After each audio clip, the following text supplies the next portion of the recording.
Polarbear. These two are one of the best players in the game, Squirrel and Polarbear. Obviously they are taking the bottom of Arctic Refuge.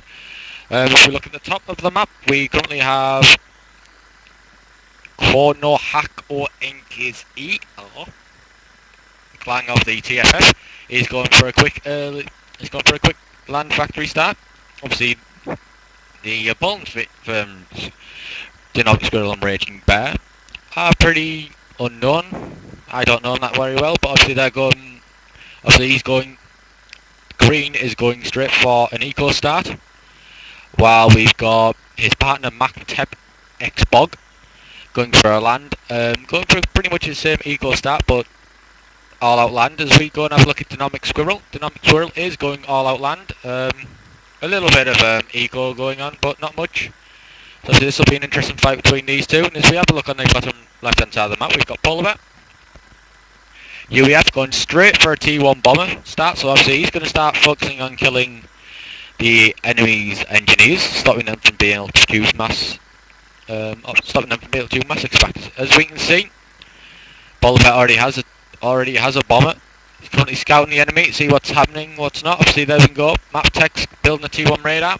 But that's a bit too late now because the bomber has already scouted the area and scouted the enemy. As you can see, Squirrel's gone for a third land factory. Obviously, these two players are perfect at this game. They are fantastic at doing whatever the hell they want and getting away with it. As you can see on the right-hand side of the map, we've got Mactep and Raging Squirrel. DeamonicSquirel moving down the right-hand side of the map. Obviously, they want to start killing each other. As we have a look over on the left-hand side map, we've got 3 bombers heading straight for an attack on a T1 engineer. As we can see, T1 engineer is gone. Nope, they're up for killing the radar. The bombers are up. The bombers really want that radar out the way so he can start. So Polarbear can do a sneak attack. We should have a look at it. That radar is now dead and buried. As we can see, Kocmoh has got his ACU queue to build a T1 anti-air station. But as you can see on the right hand side of the map, we've got Squirrel currently attacking Mactep, and he's got quite a lot of loyalists and Brackmans joining him very shortly. Obviously this is going to be quite an interesting turnout. One's going straight air, the other one's going straight land, while the top team is going straight for land. Obviously different diverse. As you can see, DeamonicSquirel's under heavy attack from the Men of Ooze, while Mactep is focusing on his on the land of Squirrel. But obviously Squirrel is an extremely good pro at this, so he can get out of this no problem. As we have a look over on the other side of the map,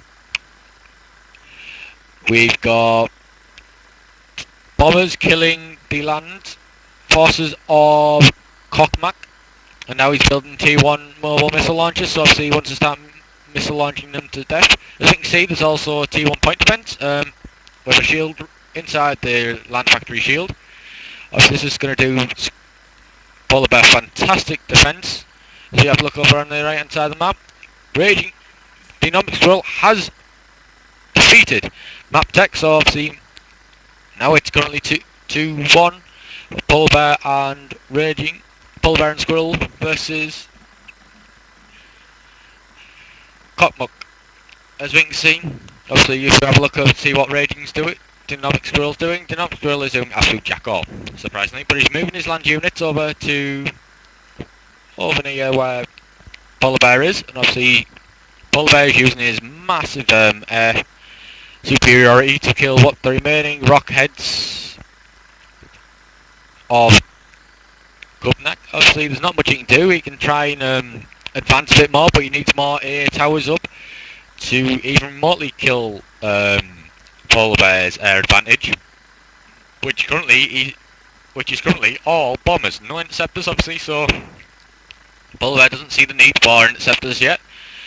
Why would he?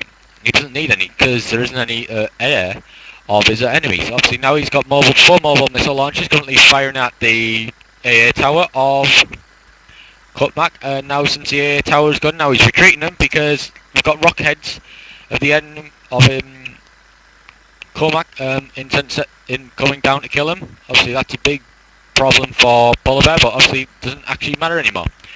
As we can see, DeamonicSquirel is using his little runny, too ugly hided engineer to reclaim and rebuild over where Kocmoh got killed. So obviously, since this is pretty much a 2-1 game, Kocmoh is probably going to lose this.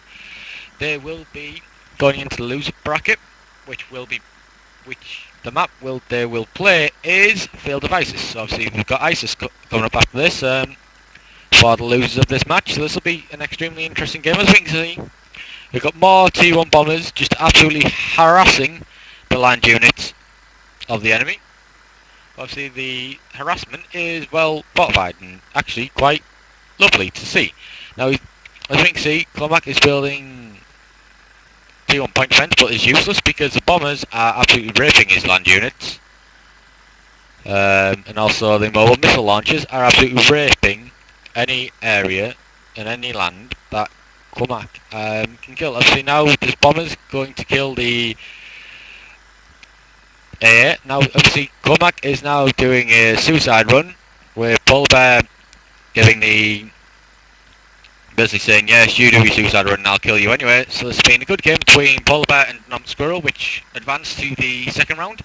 And the maps they'll be playing is Islip Close, the Way Station Theta and the Powerhorn Mesa. Stay tuned for the next live cast of the tournament and it will get interesting.